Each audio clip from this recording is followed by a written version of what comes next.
as I would preemptive states further. Thanks, Pamela. And Mr. Stump, you had said we don't have any visitors this evening, so we will go ahead and move on to the approval of the agenda. I'm looking for a motion to approve the agenda as presented. So moved. Second. That was Dina. That Dina, second by Amy. Yep. Okay, any discussion? Any discussion? Okay, if there's no discussion, I'm going to go ahead and take a roll call vote. And Mr. Stump, Ross is not there tonight, correct? Correct. Okay, so I'm going to start with Mariah. Aye.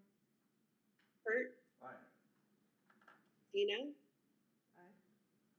Pamela. Aye. Amy. Aye. And I vote aye. Motion carries 6-0. Okay, we're moving on to reports and information items. Mr. Stump, I'm going to pass it to you to kick off our facilities project report, please. Thank you. In your board agenda, you have our monthly facilities project report that will be published after this board meeting tomorrow. 3 different areas in there. The outdoor fields projects continue to progress thanks to Tom Nelson, Mike Renford, and the crew. So if you've been around our fields on this site, they're mostly done. We've got some work to do out at Eagle View. Second one is the County Road 11 traffic study. We, in the near future, will hold a second open house, more of a here's some ideas, what do you think of these ideas space. The first one wasn't that well attended. It was more of a here's some data that we've collected, and I think some people want more information on some possible solutions. So we'll publicize that. We're trying to coordinate that between Ms. Hesh and I and the company that's doing it, actually to align with conference night at Eagle View and possibly do it on both nights of conferences, because we know parents are there already, and it's okay if community members don't have any kids. They're still welcome to come on those 2 nights. So trying to schedule that and make it work for everybody. And then the third one is the bid process, and this is why Preston Early from R.A. Morton is on the call. He's just going to walk through where we are in the bid process, how it's going to roll out, be able to answer any questions from the board. So the second page of that facilities project report, which I have on the screen, is all about the bids. I'm not going to go through it. I'll have Preston sort of walk you through it, and he'll take some questions at the end. So there you go, Preston.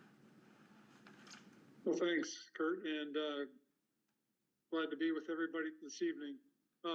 Just a quick summary of the bid process as we're going through this. We've been meeting on occasion with the design team as they put their final plans and specifications together. We are going to start with the Eagle View Elementary bid, which we have had our final coordination meeting. The documents are getting put together this week, and we are planning to be out for bid to contractors on next Monday. That would leave us about a 4-week or 1-month process to issue those bids. We are holding a contractor pre-bid meeting on November 11th. That gives the contractors an opportunity to come walk through the building, ask questions, see if there's anything within the plans that they have questions about that we can answer prior to bidding, so we get more of a complete bid. And then we have the planned bid opening in person on November 25th. So the process that we'll go through is the documents will be prepared. We'll get them out.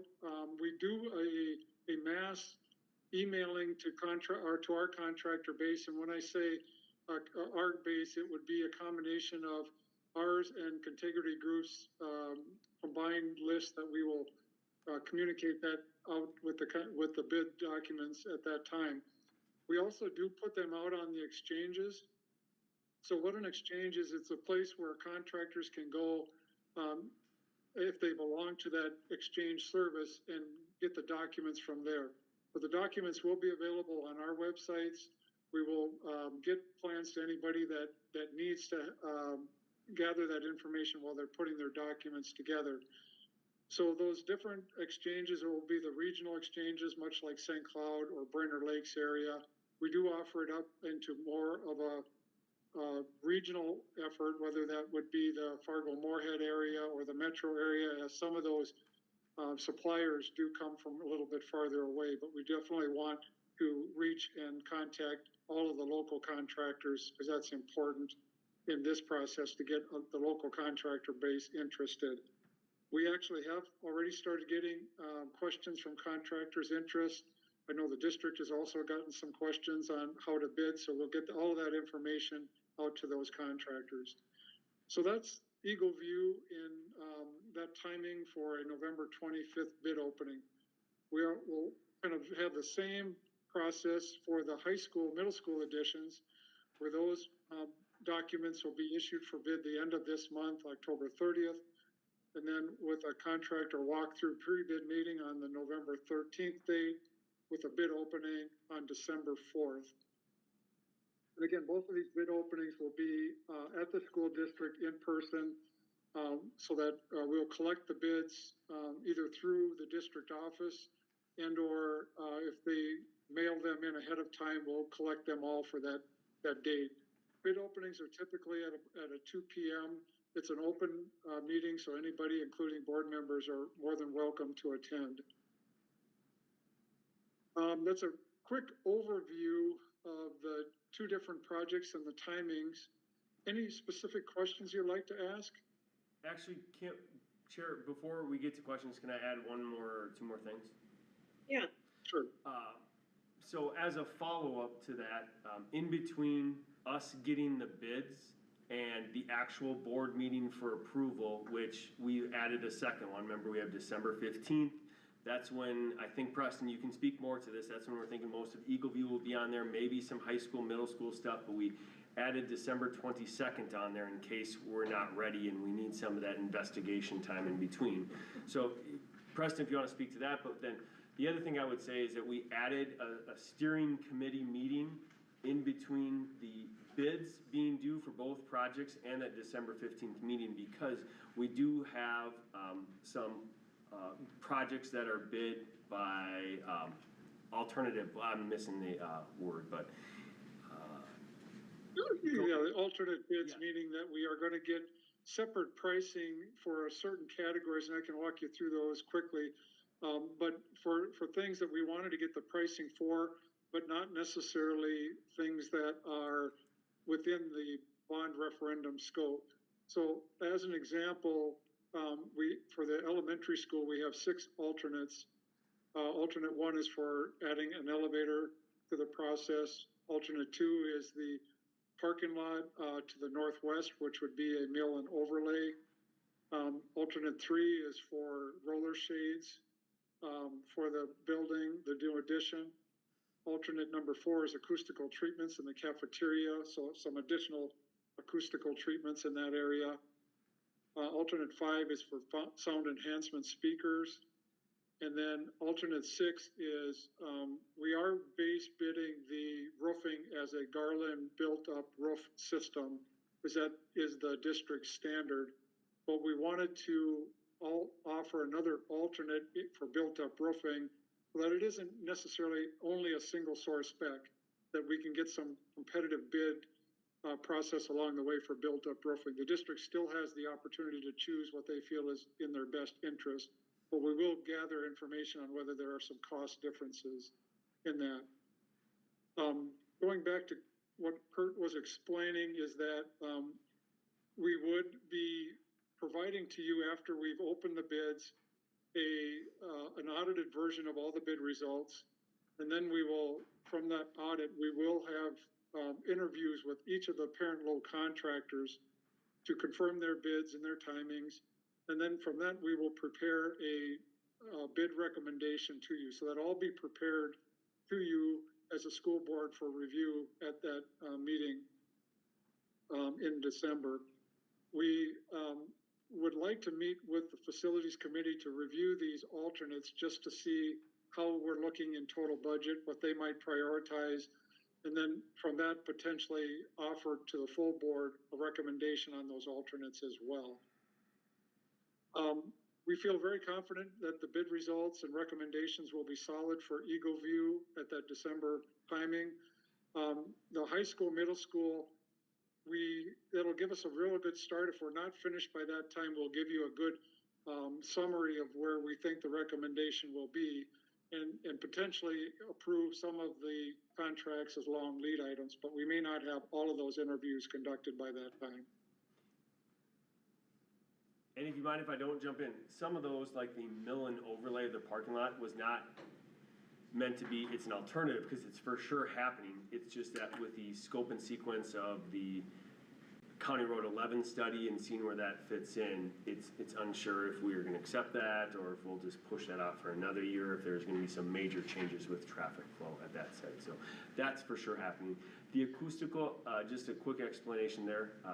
Both the Eagle View site and this site, we have an alternative bid to have speakers or enhanced sound systems in every classroom for our students that have trouble hearing. So as a standard protocol across all of our district. It's one of those, it wasn't in the bond, but we might as well get a number on it and we can make a decision once we have that cost. But in order to serve all students, that might be the best, and we might have some funds, or we might just have a number that we can push off to later and evaluate if we want to do that. The middle school, high school, I don't know if that list was helpful, because we definitely have a list of middle school, high school, some alternatives or alternate bids that we have. So I'd turn it over to you, Kim, or the board, to see if you want that list. Yeah, and I guess maybe we open it up for questions, and if that's a question that the board wants, but I'll pause here to see what questions folks have.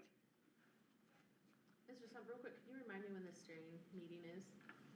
Do you know offhand? If not, that's fine. I was just trying to put it in the. It's the second week of December.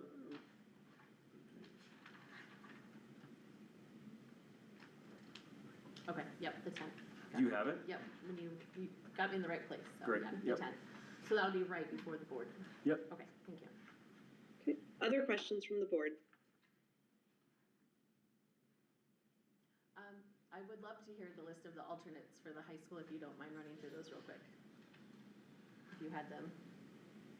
I do, yes. Okay, so there are a few more connections or alternate pricings for the high school, middle school, high school.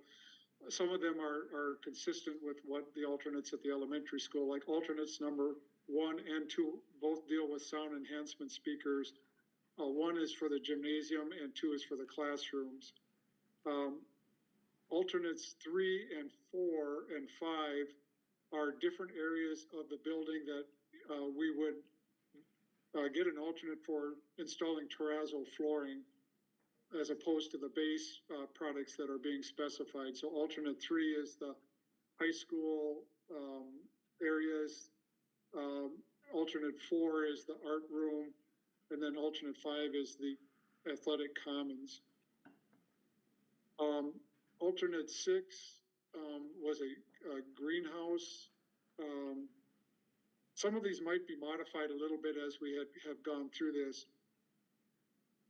In fact, I have missed one alternate at the elementary that I should have noted. Alternate 7 is that back drive that is in the back of the building, which goes down the hill.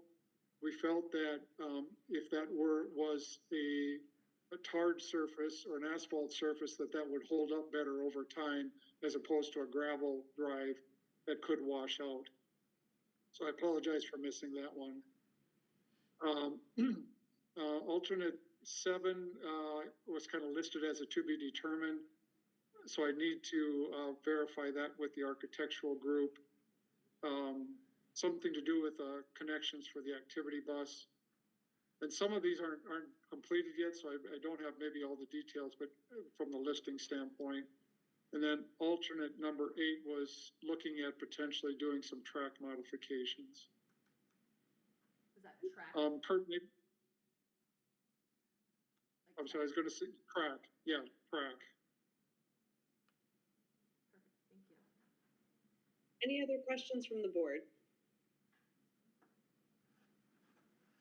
Okay, if the board or public has further questions, they can reach out to Mr. Stumpf, but we appreciate the presentation. Thank you. Other comments, Mr. Stumpf? I want to thank Preston Early and Ari Morton.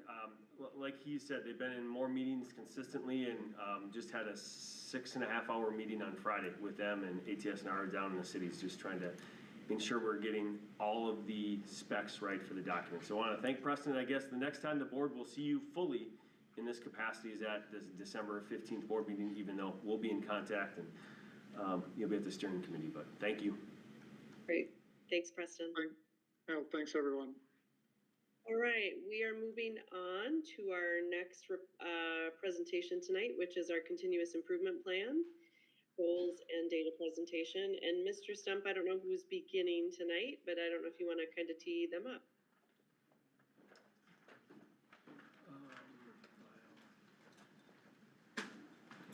Kim, Looks are, like Mrs. Ash. yeah, all three of them are coming up here.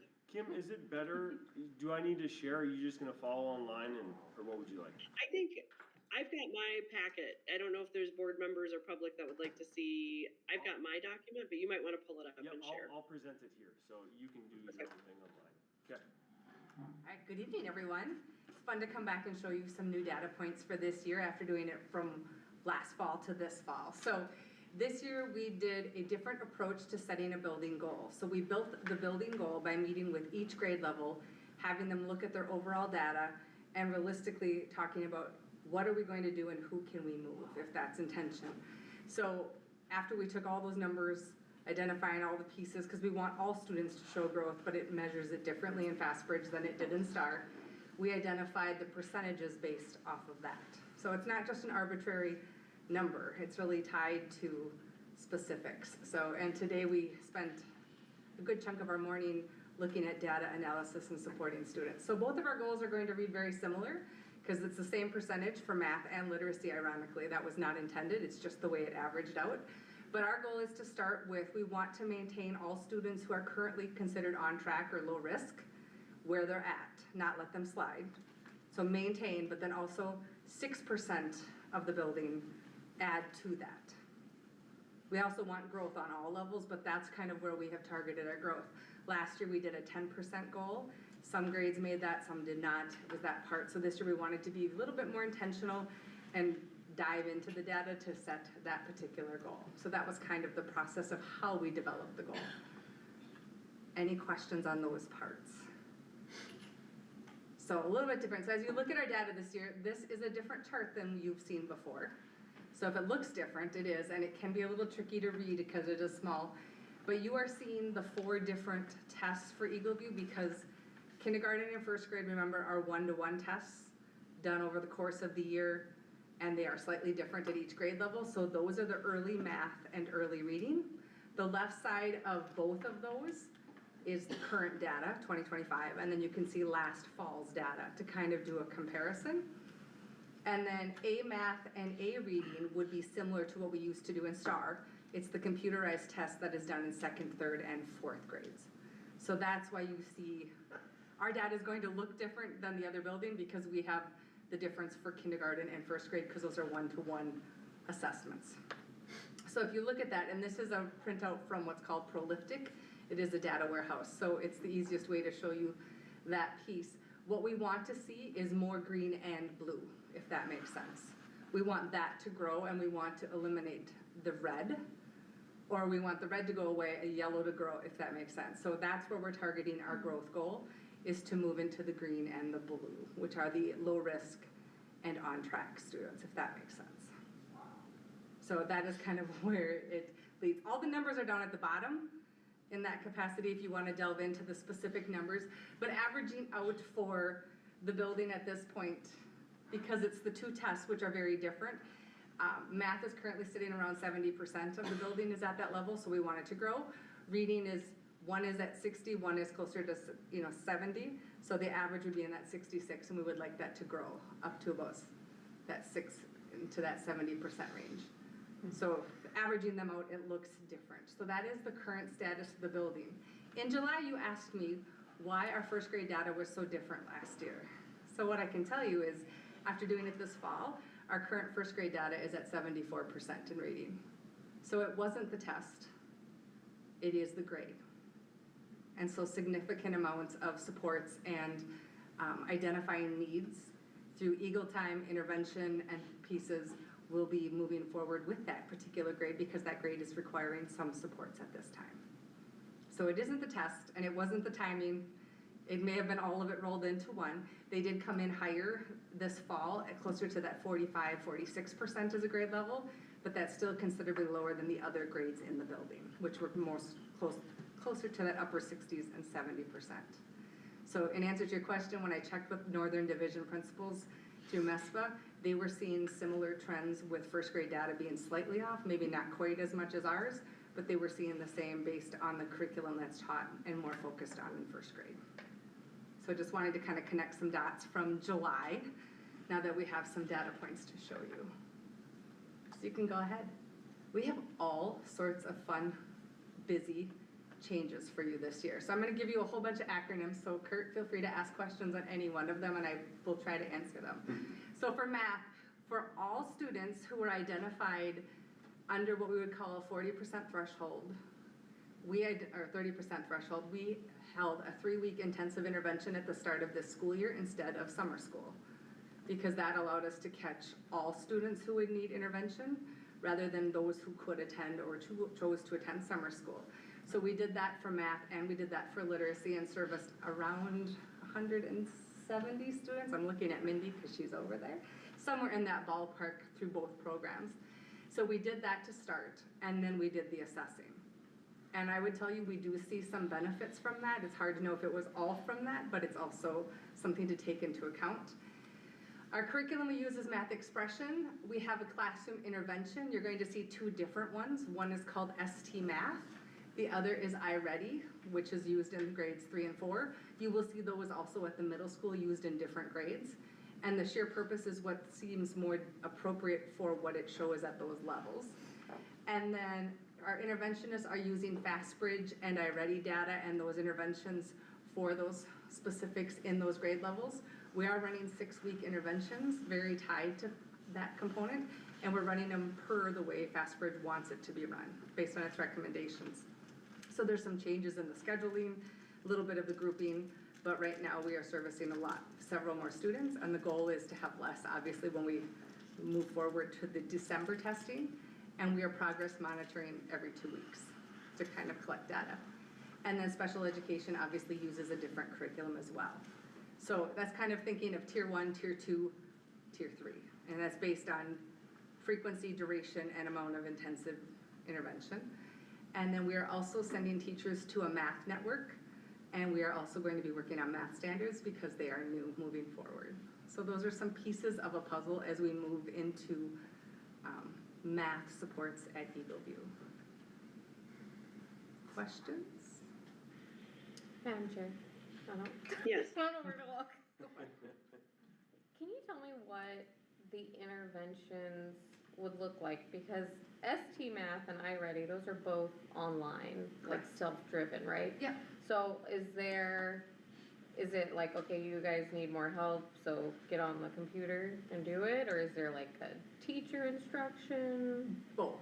So iReady is a little more diagnostic than ST Math, where it's more, here's what we're working on, we're going to work on this skill or review a skill. iReady really basically does a diagnostic and then builds the program for what the students need to work on. And that's where we didn't want to use that as much in the primary grades yet, just to make sure we're having that direct instruction. So it's having some flexibility. Both programs are more structured than IXL in the way they function, which we used to use. And ST Math kind of brings a conceptual understanding to those foundational skills that didn't exist in the other programs. So it's not just go on the program, but it will monitor and it will teach, and there are videos, there are games, it's more reinforcing in both programs for them to work on. So yeah. What are the other kids doing? Or is this like a special room? Are they taken out and put in? This is all done in the regular classroom. So as teachers often will pull a small group back to work on a skill or reinforce the lesson they taught if someone needs a little more time. Part of it might be you're working on your assignment, then moving to your iReady, or it might be you're moving to iReady and then you're coming to the teacher at a different time. It's kind of that differentiated rotation of instruction. I mean, I've seen ST Math and I've tried it myself. It's a weird concept for math. It is very visual. But I see a lot of kids disengage with screens. And that's my biggest concern, is that the kids that need the most help, I'm concerned are going to be like disengaged because they're supposed to be learning from the computer. It's not learning, it's just reinforcing or reviewing. So it's like just extra practice for them. And then for the older grades, it's also, the fact fluency pieces that they might need to solidify, which we know that's so important. So it's looking at that piece too. Or do they have a gap in some area of learning? It'll just come back and reinforce that. You're asking a good question, because kindergarten and first grade are being very careful about how much time students are on computers. So we've had to walk through the conversation of how, when, and where do we start using this and to what degree. So we're still kind of fleshing out the parameters on that with the primary grades. Because we agree, one-to-one direct instruction is great. The other piece of this is we do have students who master concepts and need to challenge, and this allows that to happen as well. So it brings a little more enrichment to the table for those students who've mastered and are ready for something different. And they don't need that extra time to reinforce, they just want to think a little bit differently. So the kids that are not needing intervention, they will still be on ST Math as well? Yes. Oh. Yep, this is completely used in the classroom for supporting in whatever area. So you can think of it as supports for what they need in the classroom, in addition to what they're getting as a double dip, either with para support, interventionist support, teacher support, all of those pieces. So some kids will be having double or triple dips in their day to support them. Thank you. Madam Chair, Yes. if we're asking questions, I actually needed some help back a slide. Go for it. I am just struggling with the FastBridge data real quick, so if you Sure. can help me. I will do my best. The first two that say early math, did you say that's kindergarten only? Kindergarten and first grade only. Those are the one-to-one tests that they take one-to-one with an adult, or 1-minute tests. Okay, so when it says early math fall 2024. Yep, that was last fall. That would have been kindergartners and first graders last fall. Yep. And then it would have been kindergartners that moved to first grade, and then the new kindergartners. Correct, for this year. So different cohorts of students. Totally different students. Yes. And then A math is just all first through fourth? Second, third, and fourth, and that's the computerized test that would be very similar to STAR, Okay, which has more of a familiarity for all of us in that component. and so does the A mean anything? Or is this just? It's the way they label their test. Okay. It kind of, Automaticity. no, there's a separate one for automaticity. It's a CBM automaticity is a Yeah, there's separate like, test. there's an A reading and then an auto reading, and Yeah. I didn't know what the difference. Auto reading is more the fluency Okay. component that is done on the computer. CBMs are done at second and third, which is, think back to when you read a passage to a teacher, that out loud, that's what that is. It's like, how many words? So we give a lot of different tests, so our data looks a little different across the board. But those would be the most consistent to give you a data point. So without looking at Yeah. all of the percentages here, is there somewhere that just says, yep, we hit the 6% goal? That's our goal for this year. Thank you. That's for moving Okay, forward this year. gotcha. So I will bring that back to you in May. Thank you, You bet. that's what I was missing, okay. And also, we're gonna monitor that as we roll through the year, because, with STAR, we were able to know this is what a year's worth of growth would be. It's a little different in FastBridge, it doesn't measure the same, so it's hard to say this would equal a year's worth of growth, it just doesn't have that same parameter. Okay, so we're saying 6% literacy and math. Correct. From the fall of 2025 Yeah. numbers. I just wanted you to see the last year's to this year, because it was the first year last year, so now we have 4 data points to draw from.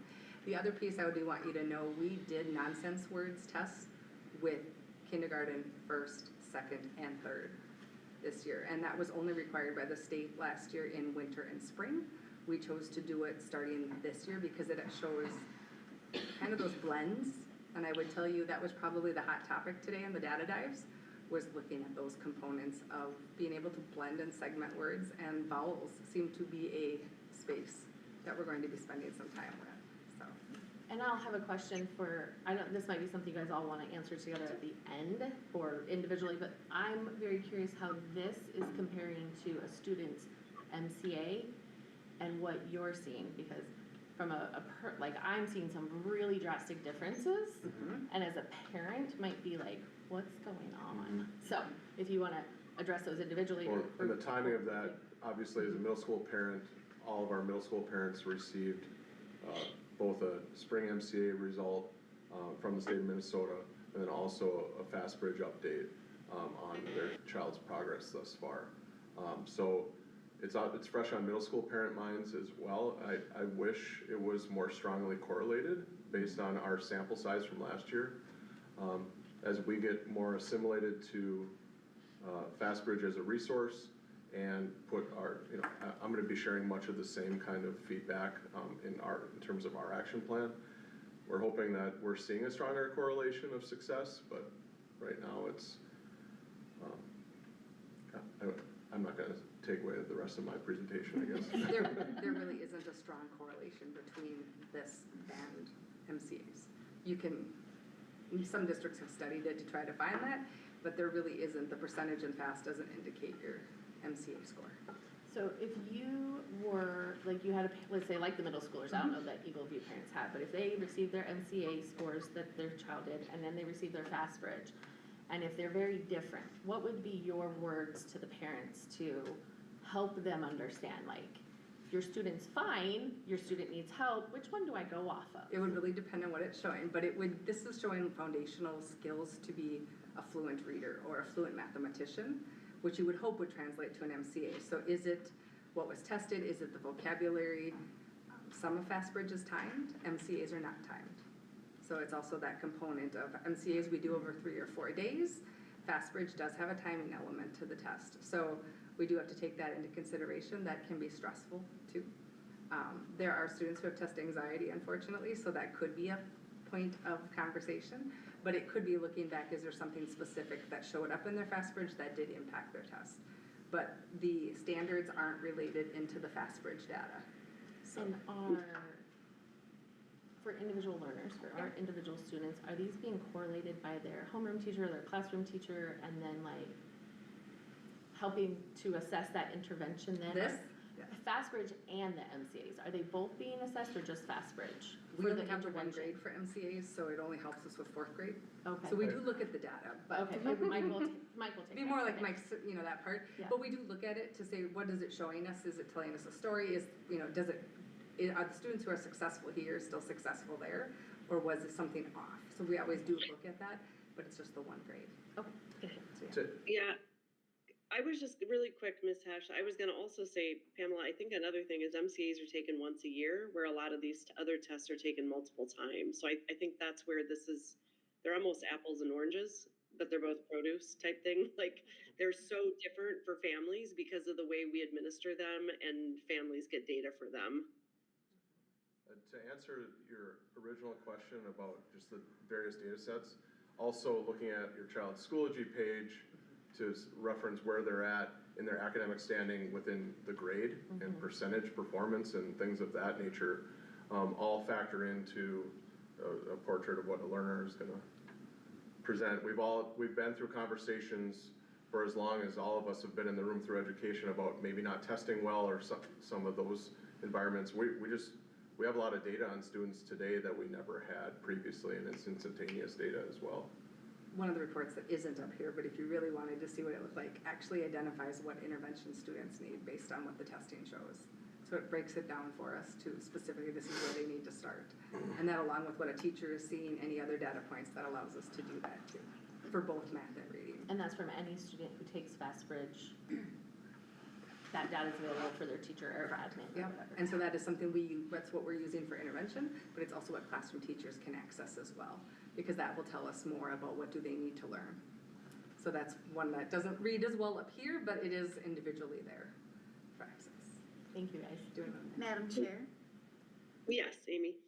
so refresh our memory of why we're doing both MCA and FastBridge. We are mandated by the state in the elementary, we have to do either FastBridge in K through 3, or we had to use DIBELS.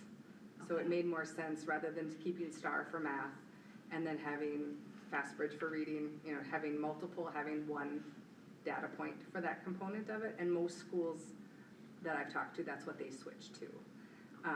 And MCAs, of course, are required. So in our case, we are required to do it on both fronts. Okay. So that is why we're doing it, and we love doing it. It's good.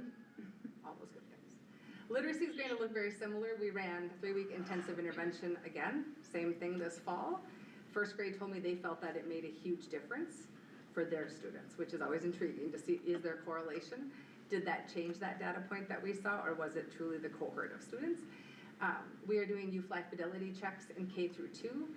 Are we teaching what it says? Is it done with fidelity? Even though the teacher's style comes into play in all of that, but are all the pieces that need to be taught there?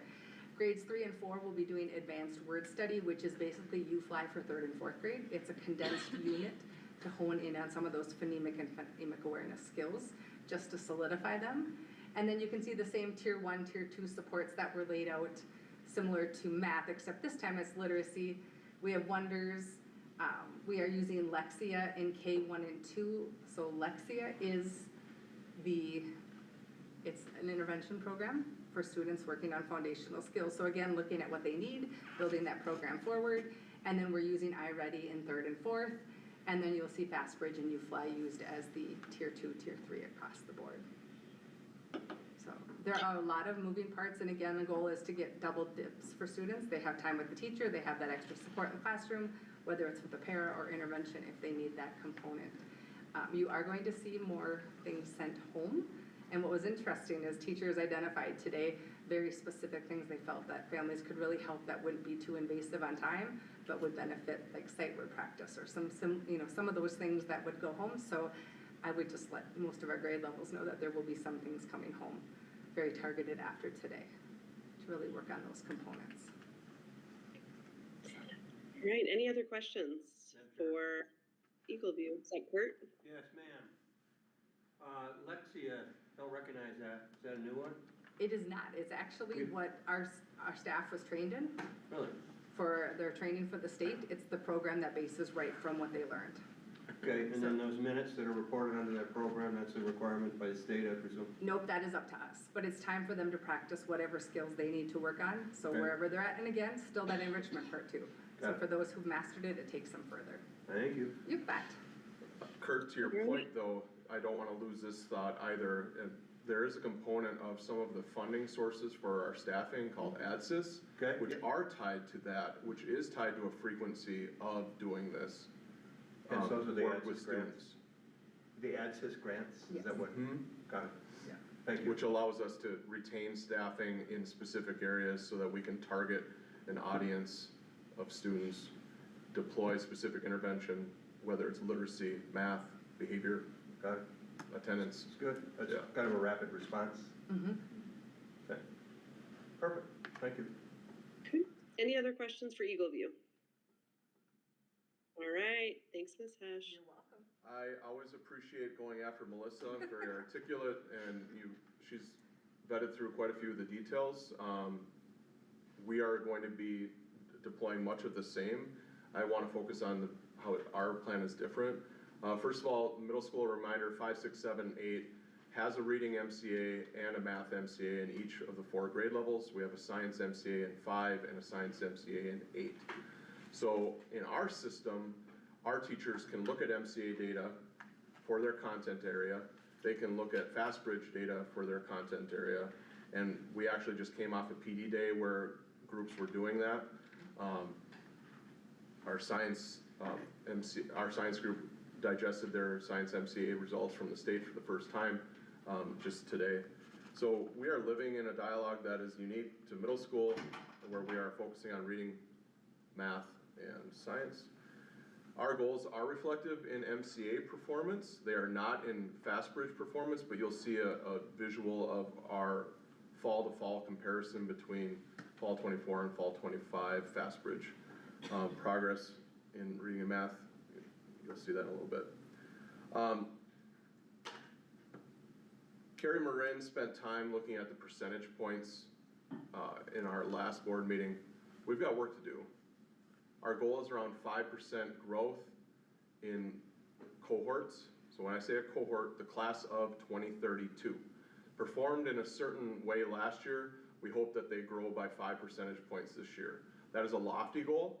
When I met with my leadership team in August, the numbers that they digested were around 3.2, 3.6% for realistic growth patterns, and I just simply said, with that formula, if we continue with goal setting at that rate, we are gonna be living in percentage proficiency, specific in math, in the 30 and 40th percentile far too long. So we're just set an aggressive goal, and we're hoping that some of the work that we've done around master schedule adjustments will reflect progress, but also some curriculum work that we're gonna be talking about as well. Any questions about the 5% aspect for reading and math? Just to confirm, you said MCA data, MCA. correct? And Unique though is the decline in fourth, and when I'm speaking about math performance here, in our last meeting setting, the question of the 4th to 5th state average decline and also our campus decline. I just ran some quick analytics on that.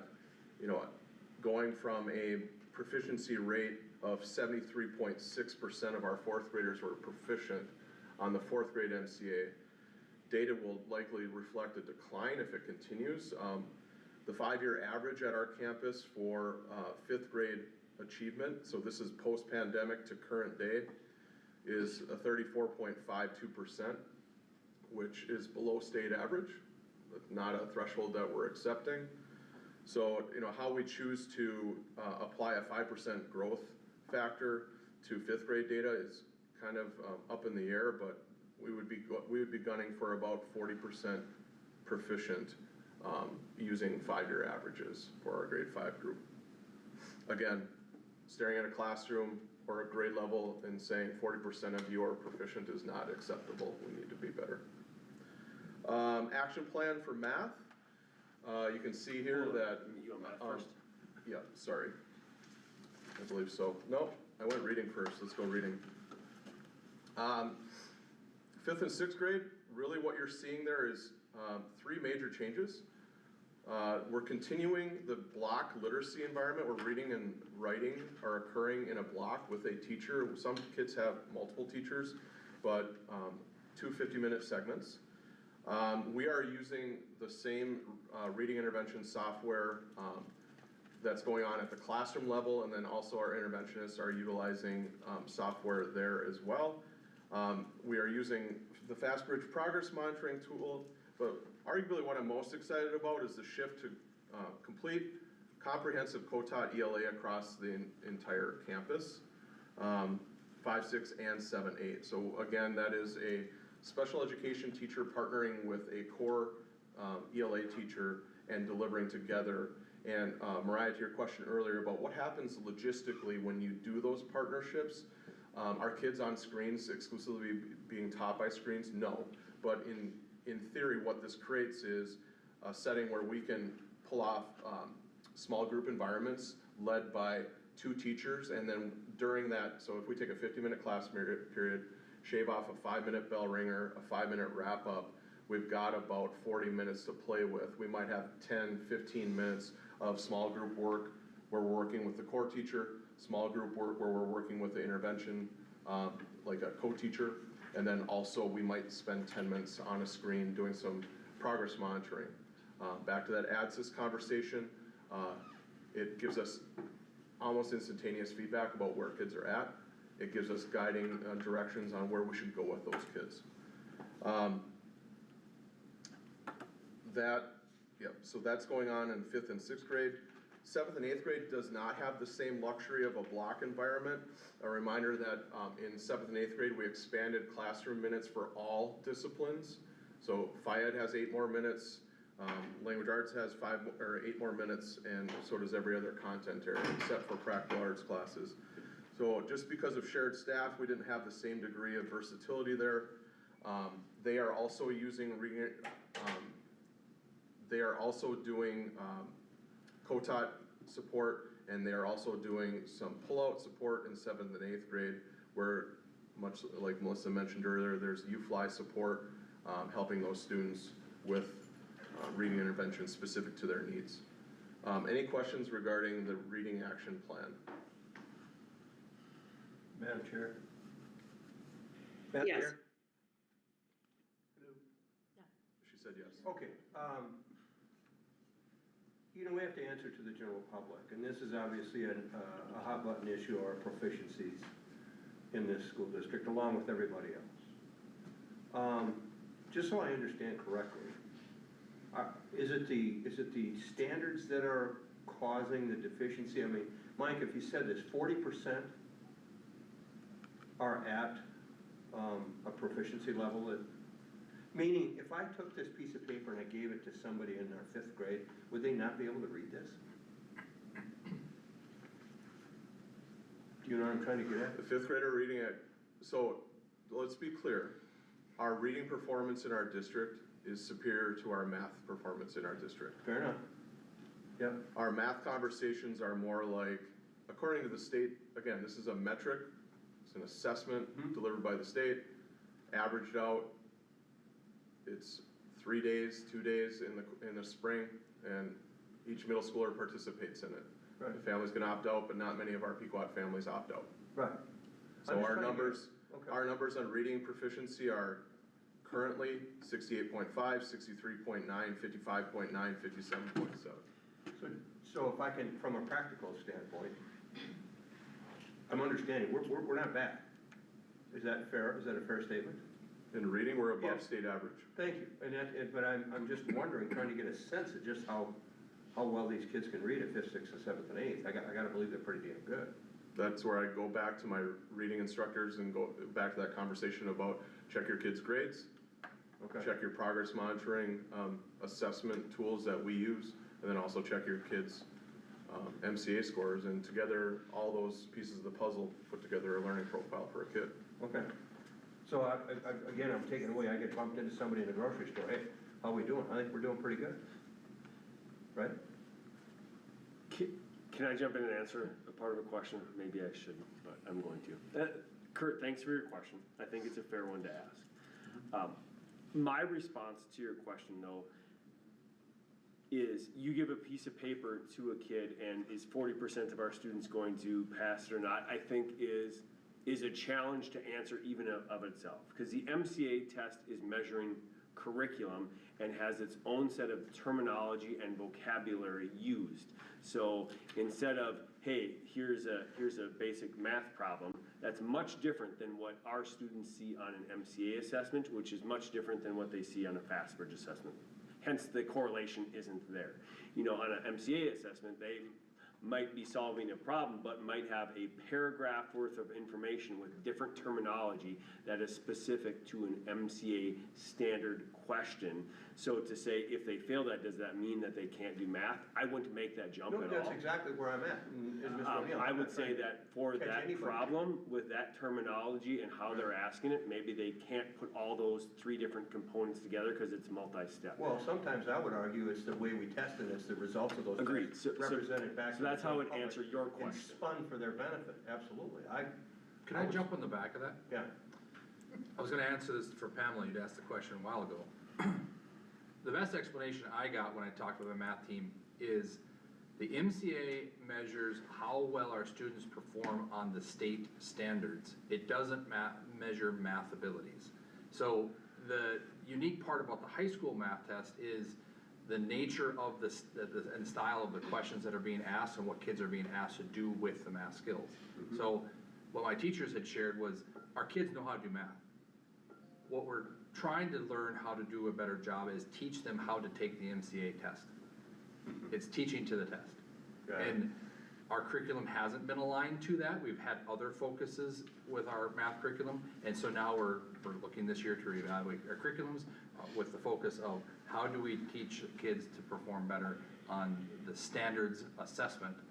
It's not about the math skills. Now, acknowledging we've got work to do on some math skills. Sure. But our kids can do math. So the public to ask, you see those big billboards out in cities or the stuff that's out, on social media, like less than half our kids can read. That's not true. that's exactly But the what is, people that what is yeah. accurate about that assessment is our kids aren't performing as they should Right. on the standards assessment, which is the MCA. Right. And our standards are not proper here at Pequot, it's my opinion. I mean, and if anybody, I think historically, I've got a pretty good handle and pretty familiar with our student body. I mean, I've been around here more than most, just being a gym rat, that kind of thing. Some would say too much. That's,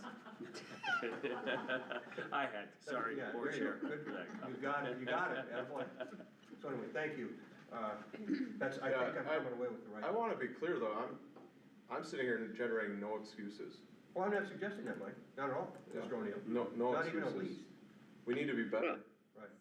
Absolutely, we need to be better. And if we dive into the nuances of why our achievement is what it is within Region 5, we are this close to being a top school in Region 5. Again, we just have to get back there. Math action plan. This is where a lot of change came in the 5th and 6th grade environment.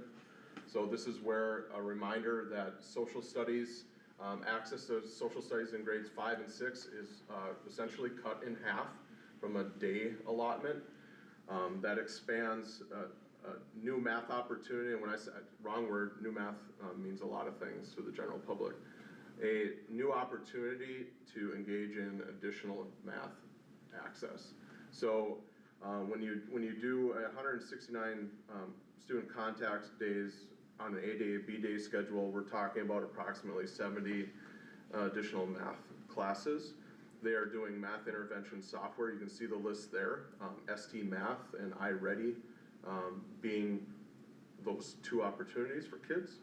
In 5-6, we are not utilizing an interventionist in a pull-out environment. We made a decision today where Sarah Crabb-Erickson, our math interventionist, is going in a push-in model as opposed to a pull-out model. We can create more versatility in our instructional practices back to that 50-minute class period, 10-minute small group here, 10-minute small group there. We can do a lot more by doing that as opposed to farming them out to different rooms. So we made that commitment today. I think a big conversation that I've really appreciated is our district's move towards instructional coaching. Our ability to use Katrina Moody as a resource to talk specifically about math instruction, it shone through today in our PD day, and it's also come through in our building leadership team meetings, in the guidance that I've received, and then also the one-off conversation she is strategically having with our math teachers. So I definitely want to celebrate that commitment from our T&L department. And then the phrase COTAD is coming through here as well. So we have our special education teachers are partnering with the core teacher. So the days of pulling kids out, we still pull kids out who are not where they wouldn't be best placed in a grade level math classroom. We are still pulling some of those kids that are maybe 3 years discrepant in their skills, but partnering Allison Fallencheck with Tony Nelson, Kyle Spray with Sherry Pape is really a dynamic teaching opportunity, and I'm really excited to see the end product of that. And let's see here. I feel like I've covered 5, 6, 7, 8. I've already mentioned a little bit of that, but that's back to that 58-minute class period discussion. So we are adding 8 minutes daily, which adds up to about 22 additional class periods in a school year. It's far from perfect. We've had some building leadership team meetings where the master schedule adjustments have had negative implications that we haven't thought about. There are limiting factors that we didn't foresee, but in the end, I said it in a meeting today, we are committed to see this through the entire school year and reflect upon what our results come of it. Next slide. Much like Melissa already highlighted, this version is a lot less data in it, it's more simplified, but you're seeing a blue and green region from 2024 to 2025. The blue and green is growing, the yellow and red is declining or decreasing. That tells us that we are moving kids into the right subgroups with the ultimate goal of green and blue dominating our trend data. Last slide is just, I said it in a parent email last week when we pushed out assessment scores. Kids are more than a test score. So we're still utilizing homeroom, we're still doing character traits, we're still surveying students. We have a ton of new students to our district in the middle school, which is why our enrollment is so high. Kids are really enjoying their experience with us thus far. It's great to report that. Our class sizes are really large except for grade 5. I have a teacher with 33 in a classroom right now. So that is certainly a challenge. The board heard some testimonials about movement updates. I feel really good about where we're at. I've sent the board some videos of where we're at with student movement. It will be a little bit limited as we get into the cold weather months, so that's going to be a challenge. We will continue to make that a focal point. And then lastly, we're really doubling down on trying to support our 5th and 6th grade engagement, which was a district goal, not only last year, but also continuing forward. Yearbook Club has been an absolute amazing addition, taking it away from a practical art class and turning it into an after-school group. And then we have in its infancy, the concept of a cheerleading club right now that is driven by student interest in grades 6 primarily, but also 5th grade. Great, thank you. And I appreciate you guys bringing forward the action plan. I know I've said quite a few times, I know we've all seen some of the scores, and I think it's nice to see some progress on some of the goals, because I know this has been a big focus area. So thanks, Mike. Any other questions for the middle school? Madam Chair? Yes. Mr. O'Neill, with all of the curriculum update, and just the things that I know that you guys have been working on diligently, are from 5th, 6th, 7th, 8th, are all the teachers teaching in the same, I'll just say way, let me use curriculum sequence? Sequence, pedagogy, whatever Yeah, you so want to call it. the answer from a curriculum standpoint is no. So that's one of the things that we're, a part of today's discussion about the curriculum purchasing and vetting process is getting to a more systemic approach. Ironically, as I've done more research on the school districts that are high performing, not every district does that either. Teacher-created resources can be fantastic if they are done well and designed strategically. A great example of, to a specific answer to your question, Heidi Knutson is supporting Grace Starnes in these every other day math and social studies environment. Heidi is doing some pre-teaching work to help set the stage for greater success in the core classroom. Great work, but if we are nuancing how, a specific number that we are circling when we're talking about rounding and the tools that we are teaching them, we gotta be on the same page. And if we're not, there's confusion that follows that. Pre-teaching is excellent and it has results associated with it, but we gotta get through all those nuances. So again, being really vulnerable, it's far from perfect right now. I'm trusting that all these change aspects will manifest in greater student performance in the end, but it's a work in progress. Thank you. Madam Chair, Any other? Yes. I want to say that I feel like as a parent, I'm seeing results. Like I think that I do think the state of Minnesota, I do believe they had a problem. The rating was terrible, but Eagle View and Pequot in general has already been implementing things, and I feel like I've seen a drastic difference in my son and my daughter. I think the phonics has really, really helped them. I have seen MCAs. I don't think they're anything crazy. I don't think they're anything that we're like, well, this isn't, a good example. I think that they're pretty basic, and, my son scored better on MCAs than he did on FastBridge, So it's all gonna be dependent on the kids, but personally, I feel like I'm seeing results. So I appreciate that, we're taking this seriously, that we're not, making excuses or things for it, because I think that we are seeing results. I am as a parent, and so I applaud you guys. The strategy behind releasing our results of the MCA and FastBridge is also, hey, parents, let's help prioritize attending conferences, right? So if these questions come up, it's an impetus for people to show up to a resource that we have ready to go, which is November 3rd conferences from 3:30 to 7. Control the dialogue.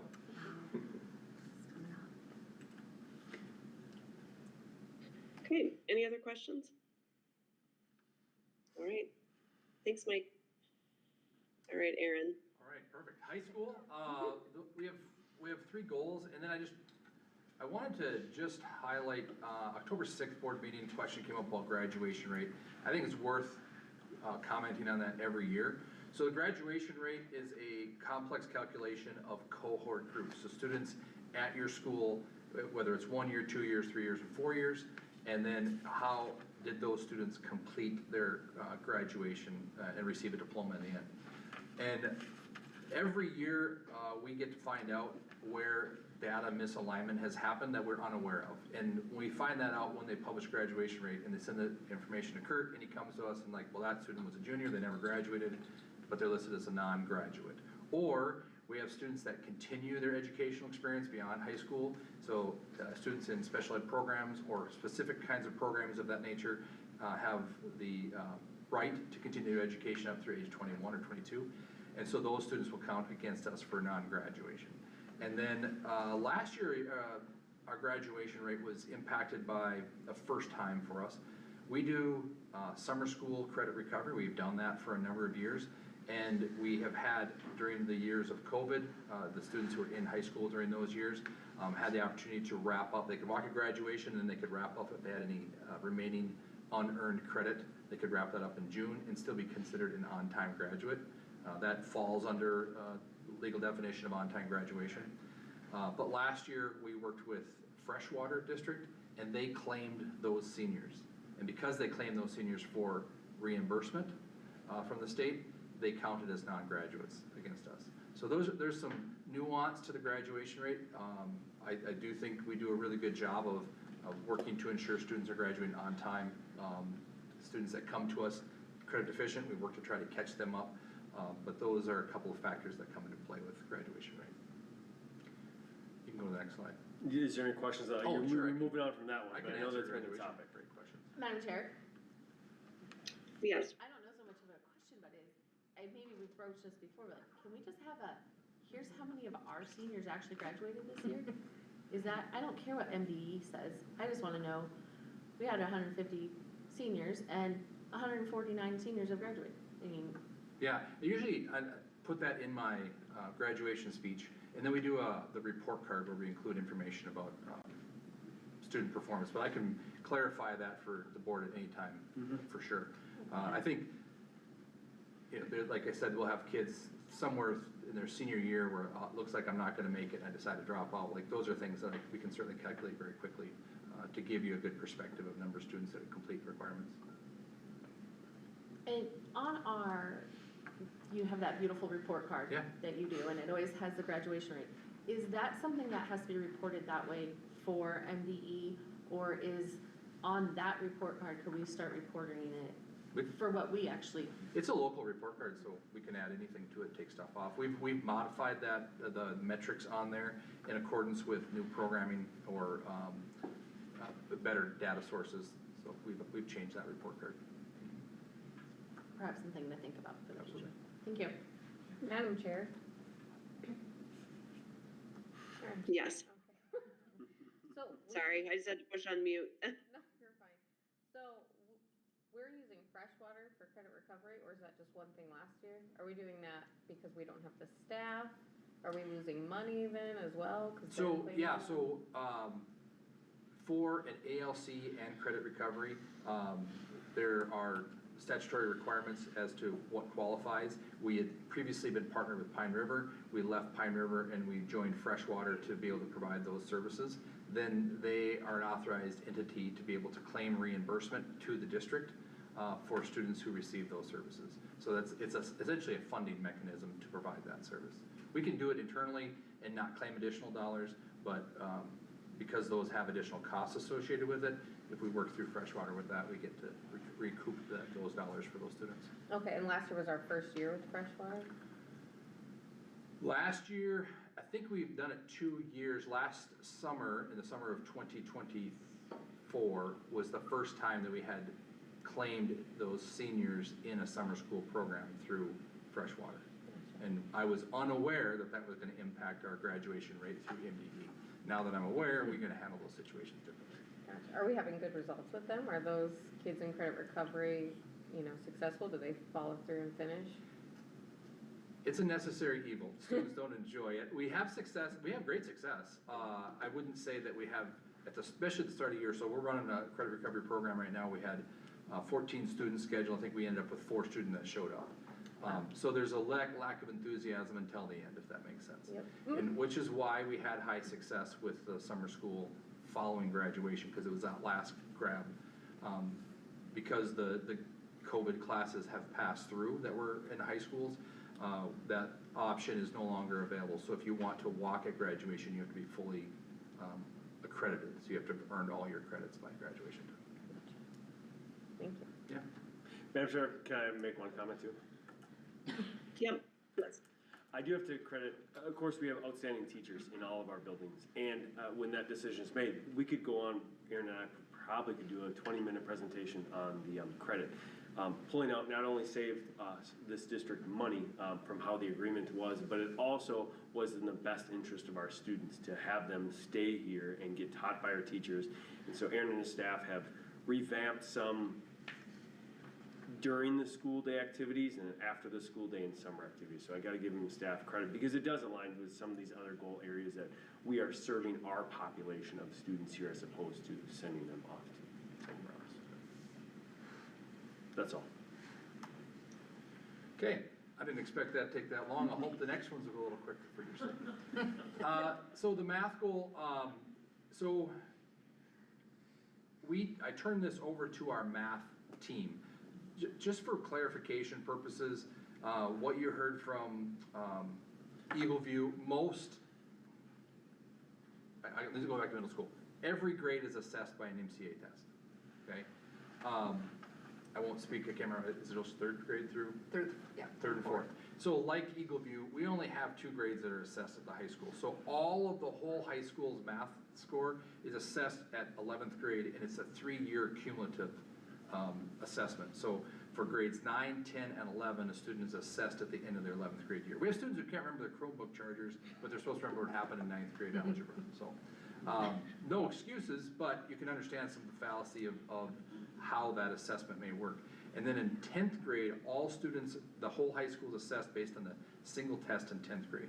It's a little hard to use MCA data with, it basically falls on one teacher or one grade level. And so what we're trying to do is to move to, like the other buildings are, to a fast bridge assessment, to be able to measure every grade level of students, and thereby being able to better target math needs or deficiencies where they exist across the high school, if that makes sense.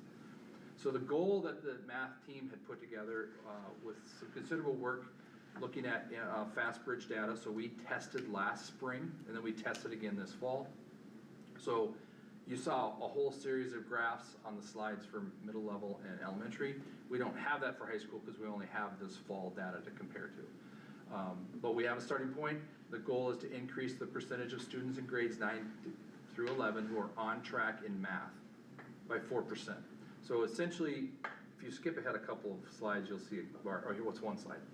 You'll see this bar graph. So what our goal is to move the students for math who are in the yellow category to green. So we're looking at across grades 9 through 11. Who are the students that are in yellow, who are close to being on track? How do we move those into the on track category? So that's what that goal represents. You can go back to the previous slide.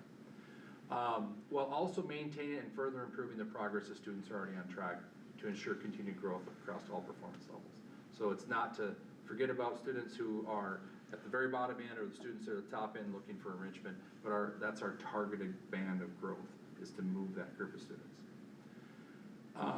Skip down one more slide. I put this long narrative in here. I didn't really edit it a whole lot. This came from, this was our goal last year, was to work on math intervention.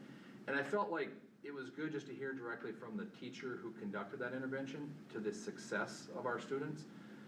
It was a very successful pilot last year. It's the first time that we've done it at the high school. And that intervention essentially pulled students, not from their math class, but pulled them from a structured study hall setting. And we identified students that had high math needs. And the success of that, as she's put the information in here, was we moved a significant number of students across the scale from low math skills to being close to on track or on track. We were really happy with the success of that.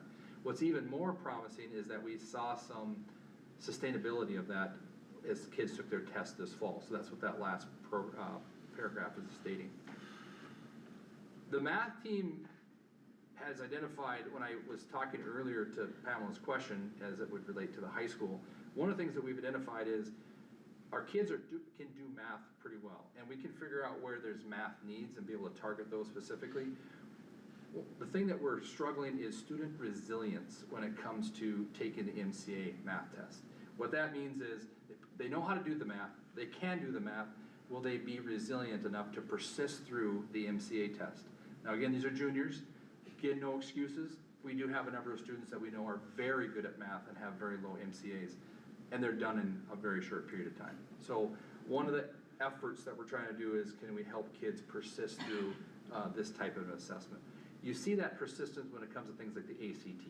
So students are more willing because they have value in it, and so it's trying to build that inherent value in the MCA test. But again, we're not basing any growth goals off the MCA because we're only measuring one grade level. So this is, we've continued this math intervention work this year.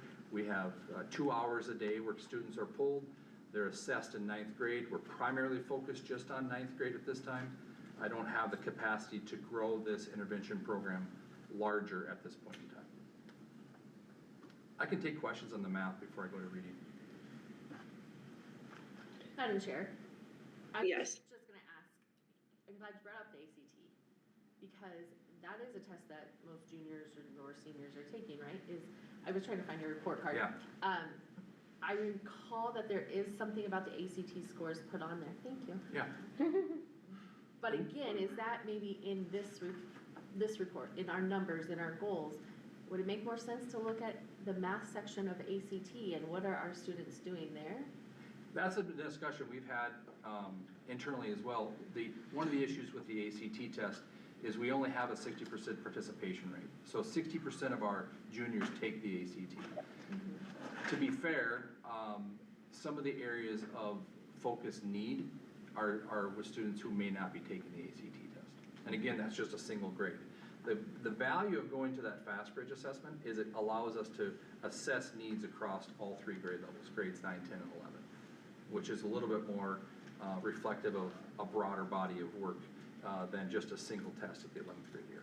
But you're right, it has a lot more inherent value. So really, the fast bridge data is going to start to filter in that gap that we've been experiencing. Mhm. And hopefully, the sophomores take it seriously and the juniors maybe will. That's right. Yeah. Okay, thank you. Just to piggyback on that, Erin, because I mean, if you're saying, and if I remember correctly, and I don't have it in front of me, our ACT the whole score, we're around 21, around state average, aren't we? Isn't it roughly 21? Yeah, slightly above state average, yep. What is our math composite score for that group?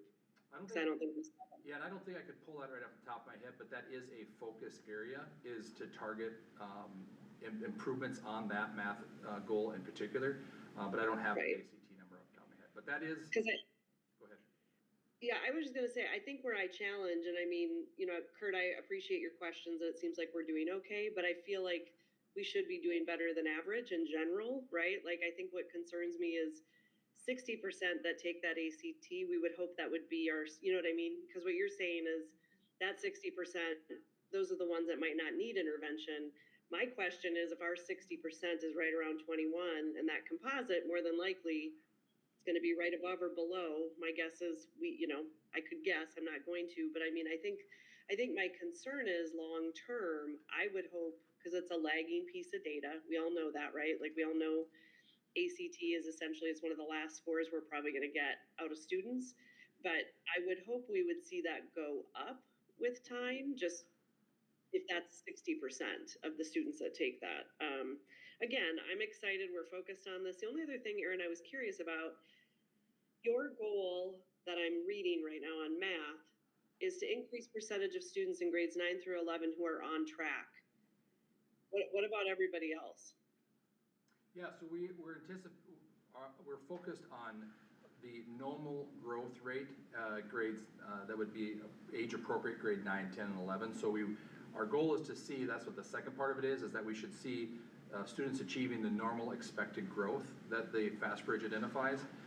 In particular, we're going to target specifically that group of kids that are in the area of yellow, and we've actually identified very down to the individual student that we're focused on in making that move from reinforcing the skills to help them move from the nearly on track, I can't remember the name of the category, the yellow to the green. Mm-hmm. Yep. Okay, So every thank you. student will have a anticipated percentage growth. Our goal is to maintain that, and then specifically calling out the 4% of students that are yellow to green. Okay. Any other questions on math from the board?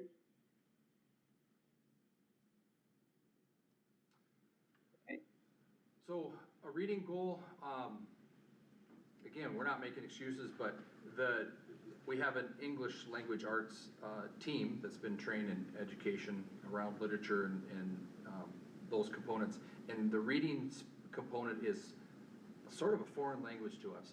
Not that we don't have that understanding and ability, but it's very explicit in its focus. And so as we've tried to take a look at how are we teaching reading, many of the high school staff haven't been trained explicitly in reading. So this is an area of growth for us at the high school. And so the reading goal here is gonna target a specific effort this year. And so we don't have any percentages, we're not talking about the movement. I'm gonna talk about the CAPTI test in a little bit later. But when that team had done the work, they said, you know, this is sort of new to us. We're starting to learn about what does this reading requirement mandate from the state mean? What does it look like and how do we do this? Reading isn't something that is contained entirely within the English language art department. It can be done building wide. So the goal that this team has identified is to target, we're gonna start with the freshmen.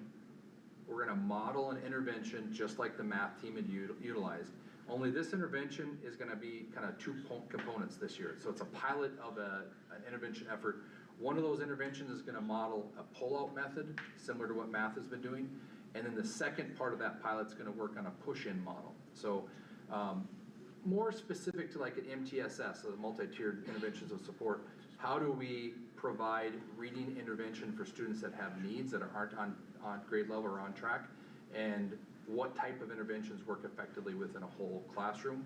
And what interventions work effectively in a pull-out model? So that's the goal for that team this year. We're already well underway with it. I should say well underway with the planning. Its implementation would be starting this week as we've finally gotten the structures laid out and exactly how that's going to work.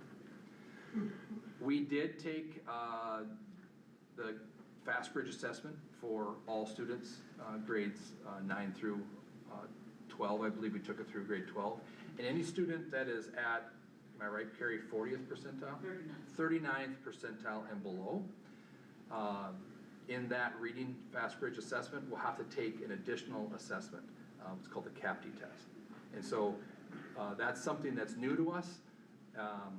We acknowledge at the high school that we have a lot to learn about reading, and we're sort of trying to catch up to speed where some of the other buildings have already had some of that training. But this CAPTI test is gonna help us to identify which of those students require further interventions. We do have some students, again, they took the Fast Bridge, rushed their way through it, didn't take it seriously, and now sort of a consequence is you can take another test. And so does that help us to identify that issue of resiliency effort to demonstrate on those tests? And the second thing is, what reading needs are evident and which of those are, this is a large population of students, we can look at a whole class type of intervention, or which of these are really small group intervention requirements, and we're piloting that process starting this year. Any questions? You have two Okay. more slides? Yeah, these ones will be quick. These ones are really specific goals. So MTSS, multi-tiered systems of support, is a type of intervention that is foreign at the high school level. So I've been asking these questions for a number of years, seeking examples and models of MTSS that's been implemented in other high schools. There's not a lot of examples. And it's a little bit more of a difficult, when you talk about types of support, that's a more common language that happens at middle and elementary school. So this is something that at the high school we're starting to learn, and we're learning how to do it. This goal here is a building level goal. So our PLCs are having the conversation this year.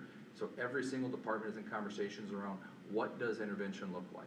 And so one of the things that a teacher would commonly say at the high school is, I have to cover this curriculum because the kids need to have this information, whether assessed in the MCA or not, in order to go on to the next thing. Or I'm doing this particular type of training, they need to have the skills by the outcome of this course. So then where do I find the time to try to provide intervention for basic skills? That comes up often in math. They have foundational math gaps. How do I fill those math gaps in while still moving forward with my curriculum? They have that question in reading. How do I support students that are reading at third grade level when I have to cover this curriculum? So this is the process this year of identifying what are the needs, what do they look like, what are the challenges, what are the fears? That's a reality for some of the high school teachers too, is I only have so much time, how am I supposed to do this in the limited amount of time that I have? We already have lots of days that have Pep Fest, suddenly call, I lose instructional time due to what other activities. So I feel really good about what we're trying to do, because next year we're gonna actually just create that model and plan for the high school as to what MTSS is gonna look like. And the final building goal, this is I just spoke to my staff about it this morning, this is a reality in our world. I'm gonna offer my feelings on this. I don't think this is our best instructional method. I think we're a really good in-person learning institution. It's what we do best. We are responding to market demand. And so we have a significant number of students and families that are looking for flexibility. We're moving into this world. We're gonna continue to explore it. Currently, we've partnered with Owatonna Public Schools to offer a full-time online high school option. It's the first time that we've done that. And my goal this year, at the sort of the principal goal, you might say, out of our building goals, the goal this year is to look at, is there a way for us to begin to implement these options internally? So we do have some of them right now with college level classes, but we're gonna begin to explore how do we offer an online option to students who are just looking at high school credit? And is there a way for us to move into a student having the option to be fully online? Right now, based on the feedback I've got from families that are interested, they'd love to see a hybrid. So could my kid come to school, get their generals online, or get some classes online? People really like electives, they wanna be in person for a lot of those elective options. Is there a way for us to be able to do that? So that's something else we're working on. Great, thank you. Any other questions from the board? Madam Chair, Yes. this is kind of for all three of you guys. It sounds like you guys have all been in education for a long time. It sounds like maybe there's more of a gap with the students than there has been before. Like, are there more needs? There's a lot more that are below, a lot more that are middle. I mean, it sounds like the teachers are really trying to work with a variety of students' levels. Is that more so than it has been, maybe 10 years ago or something like that? Speaking elementary lens, there's always been a differentiated style of teaching with supporting students in elementary school. I think what we're seeing right now is a stamina piece of being able to attend to learning that's changed for a variety of reasons, but I would say devices could be a factor in that. A lot of our youngest learners aren't exposed to language and some of the conversation, and that's how you begin your reading process, is through acquisition of vocabulary and conversation and hearing those books and those pieces. And so we're seeing a great deal more of students needing speech, I would tell you, than we've ever had. And that's is that a trend? Is that just this bubble? Is it part of the pandemic bubble we're working away? I don't know for sure, but I would tell you in elementary, to me, that worries me when that's increasing, because that's how you start to learn to read. That's how you learn vocabulary, through sound, talking, conversation, and then it moves into identifying the letters and putting it all together. So I would say the needs feel greater, but I think it's through a variety of some skills, but also the stamina. The ability to attend to a task for a longer period of time is definitely something I'm seeing in our classrooms. And that's why I'm not a fan of the Chromebooks, because I think that affects these kids' stamina as well. When they're not staring at a lit up screen, can they look at a book? Can they look at a piece of paper and write it out?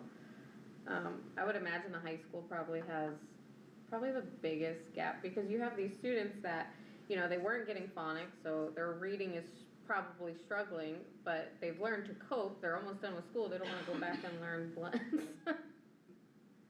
I would say, I'm cautionary whenever people say kids these days, because they're really no different. It's just a product of an environment, right? Mm-hmm.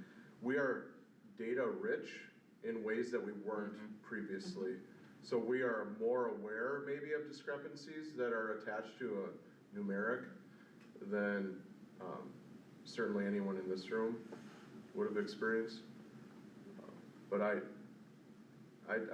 sat and listened to some of I promised myself not to say COVID, but there undeniably, every student in our nation in our world was impacted by that experience. And again, not here generating excuses, just acknowledging that during that time, we were also committed to in-person learning and doing our darndest around here. So I don't look too often back at that. I just think we're more aware of where kids are at, and we have more data to reflect it. Madam Chair, Yes. on that note, your last slide scares me.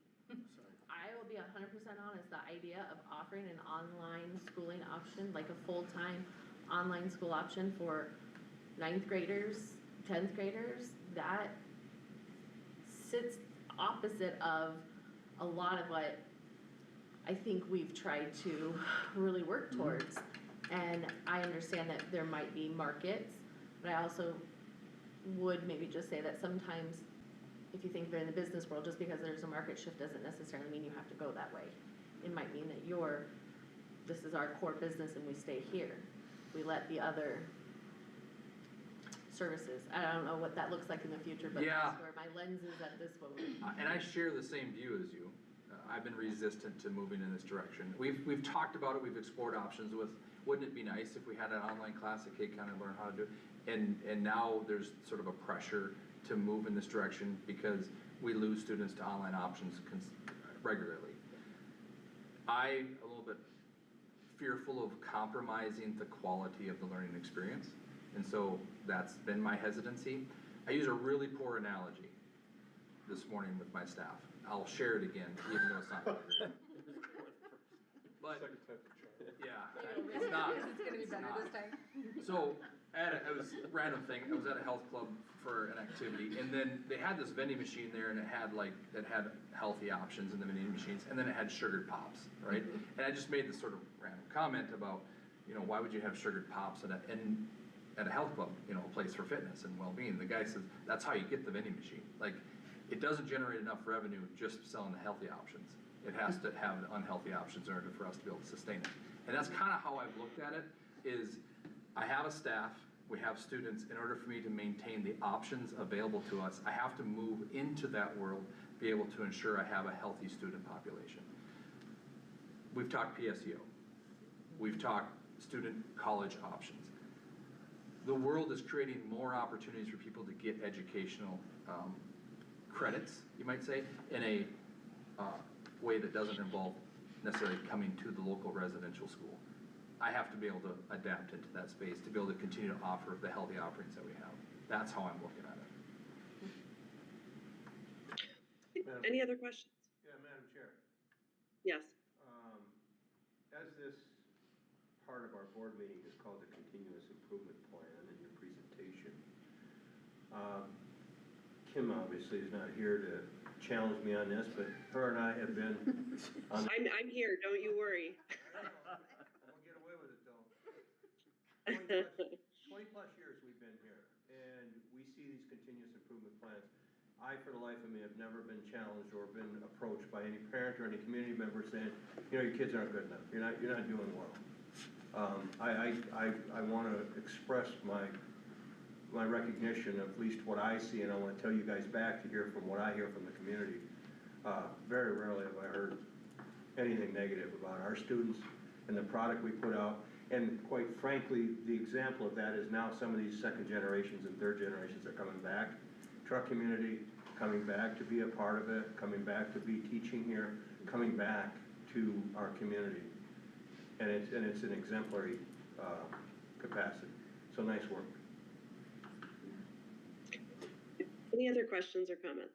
One last comment, Board Chair, if you don't mind. As always, we as an administrative team sort of evaluate how we present this information. So if you have feedback, I don't think we need to spend time tonight, but as you notice, we had MCA presentation by Director of Teaching and Learning a meeting ago, and then this presentation did not overwhelm you. So if you have any feedback on it, feel free to email me and we'll consider that moving forward. Great, thank you. Thanks, everybody. Okay, the next report is you, Mr. Stump. A quick one, just as a reminder, we're always trying to hire for bus drivers, and so open recruiting, feel free to nudge somebody. It's a great job to connect with our students, or if they're going to activities, it's a good time just to get paid, even if they're going to watch their child play. So steer anybody my way, and I will make sure they get connected to the right people. That's all I have for that one. I'm surprised. Okay, anything on the, oh, go ahead. Did somebody have a question? No, Mariah just said she's surprised Kurt Johnson is not applying to be a bus driver. I've got my application in, and they're still reviewing. It's pending. Yeah. Okay, anything on the enrollment report? I'll take any questions, but it's pretty typical, a little decline from September to October. I think today we had 5 more new students actually going to be starting it within the next 2 weeks. Okay. All right. Well, if there's no further questions on the reports, we are going to move on to our consent agenda. As a reminder, we do not have discussion, so if anyone wants to pull anything out of the consent agenda, do so now. Otherwise, I'm going to go ahead and take a motion for the Madam Chair? consent agenda as presented. Yes. I just have a quick question, if I need to, does it matter on the, one of the consent agenda items of personnel updates? Does it make a difference, do I need to, refrain from this vote? I mean, we could do one of two things, Mr. Stump. I don't know if we pull the item out or if she just refrains from the consent. Either one is fine. So Pamela, I will let you choose if you'd like to pull it out or if you'd like to refrain. I'll just refrain, we'll keep it simple, I'll just refrain from voting for this, for that purpose. Okay, so I need a motion to approve the consent agenda items as presented, please. Second. Okay, was that Dina? Yes. Motion by Dina, second by Mariah. I'm gonna take a roll call vote. Mariah? Aye. Kurt? Aye. Dina? Aye. Amy? Aye. And I vote aye. The consent agenda passes, and with one abstention, which is Pamela. Okay, we are moving on to our action items for the evening. I'm going to be starting with 6A. I'm looking for a motion to adopt the resolution approving a commercial purchase agreement for the purchase of property located at 6515 County Road 11 in the city of Breezy Point, Minnesota. So moved. Second. Motion by Kurt, Second was Dina. second by Dina. Mr. Stumpf, do you want to kind of tee this up and we'll see if there's any other questions or discussion? This became a need to purchase this property due to some maintenance shed, moving, and where the early childhood center is going. So this is going to be part of our construction. And Harlan Johnson has been a great partner in this and giving it to us at a very reasonable and discounted price, to be honest with you. So I appreciate his partnership. Great, thank you. Any discussion or questions from the board? Any questions? Okay, if there's no questions, I'm going to take a roll call vote. Amy? Aye. Dina? Aye. Pamela? Aye. Kurt? Aye. Mariah? Aye. And I vote aye. The motion carries 6-0. Moving on to 6B, I'm looking for a motion to approve the consortium agreement regarding cross-district high school course access as presented. So moved. Second. Motion by Mariah, second by Amy. Any discussion? Yes, I'm going to turn it over to Mr. Nelson. He's the brainchild behind this. I mean, I'm basically become his secretary in this whole thing. I got the superintendents together and got them in front of Mr. Nelson, and then he presented this, and they were all on board. And so now he's working with principals on the potential impacts if the board approves this. But I'll turn it over to him and want to thank him for his leadership. Highest paid secretary I have.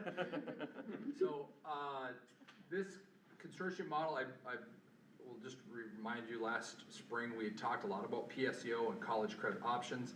And this was an idea that we had piloted in the spring, and we were piloting again this fall. So Pequot and Pillager have shared an online class. We have students from Pillager enrolled in one of our courses this year, or last spring. And this fall, we have students from Pequot Lakes High School enrolled in a Pillager course. So we have been able to successfully pilot it. It's not without some pitfalls, but the goal of this is to increase the amount of online college options available to our students at a considerable less cost than what PSEO would cost the district. And so this consortium agreement is an expansion of that for spring of 2026. It'll involve 6 schools. It's Crosby, Brainerd, and then the Ps, Pillager, Pequot, Pine River. And the hope is that we can, Pierce, I'm sorry, that's the 6th one, goodness. So there's 4 Ps. But the goal is to be able to provide some course options to students, and so what it would look like is I will recruit 1 or 2 teachers to offer the class. We currently are already offering online to open up some available seats. So what I like about the consortium is it gives our kids online course options for college credit where we may not have an instructor in an area that they seek. And the second thing that it does is it provides some stability for our enrollment.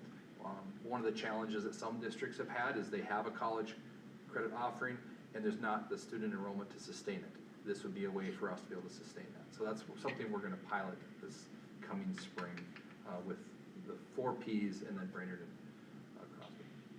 Great, thank you. And I mean, I appreciate that we're trying, I know with some of the changes with the college courses, we know it's tougher to have as many offerings. So it's a great way to take some of our smaller fellow districts and leverage the degrees and options that districts have. So I don't know if anyone else has any questions or comments. I'll open it up. Madam Chair, Mr. Yes. Nelson, could you just give us an example, like what is one of these classes that our students can be benefiting from that? I won't know yet because I don't know what courses the other districts are gonna offer. For example, we're doing medical terminology is one of the courses that we currently offer that's online, and we had Pillager enrolled in that class.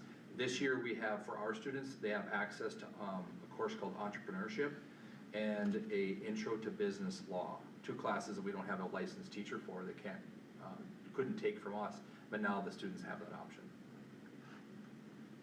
Thank you. Any other questions? Last call for questions. Okay, if not, I'm gonna go ahead and take a roll call vote. Mariah? Aye. Kurt? Aye.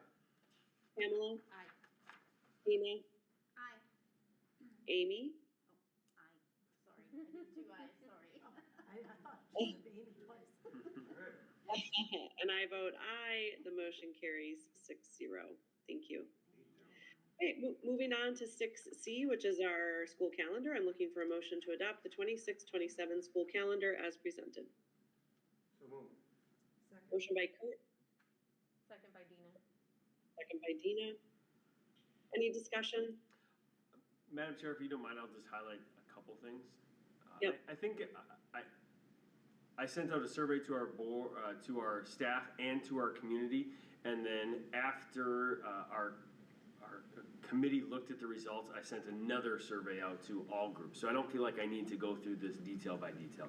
I will make 2 quick highlights. Again, one of the changes that was made based upon some of the survey feedback was that we should have that professional development day. So that's why that has been added for October 19th. Means a half day then for professional development and for Eagle View to conference on November 6th as well. So that wasn't technically in the survey, that was just based upon feedback, but that was communicated out afterwards. And then also, May 27th was changed from a in-service day to a student contact day, meaning that we just have to lower our number of student contact days from 169 to 168 to make it through next year.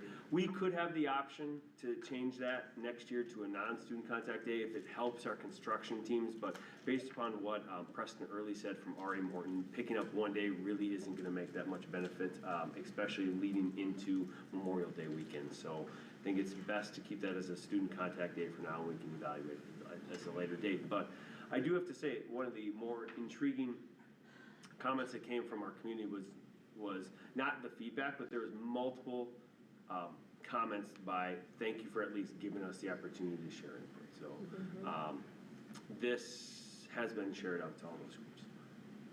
Great, thank you. Any questions or comments? I think my only question would just be like, again, this calendar and the next one, we're just really trying to align so the construction has the most amount of time that they can with minimal impact on actual student learning interruptions. Madam Chair, and I think it's mainly this one. I think, This one? yeah, Okay. the summer of, or the September of 2027 is actually a late Labor Day as well, so we'll just roll with that as normal. Okay, got it. Any other questions? Okay, if no further questions, I'm gonna go ahead and take a roll call vote. Mariah? Aye. Kurt? Aye. Pamela? Aye. Ina? Ross? He's not here. Amy? Motion carries 6-0. Okay, moving on to 60. This is an annual submission. I'm looking for a motion to adopt the resolution supporting the application to the Minnesota State High School League Foundation for a Form A grant to offset student activity fees as presented. Second. Motion by Dina, second. Was that Mariah or Amy? Amy. Amy. Any discussion? Any discussion? Okay, if no discussion. I'm gonna go ahead and take a roll call vote. Mariah? Aye. Kurt? Aye.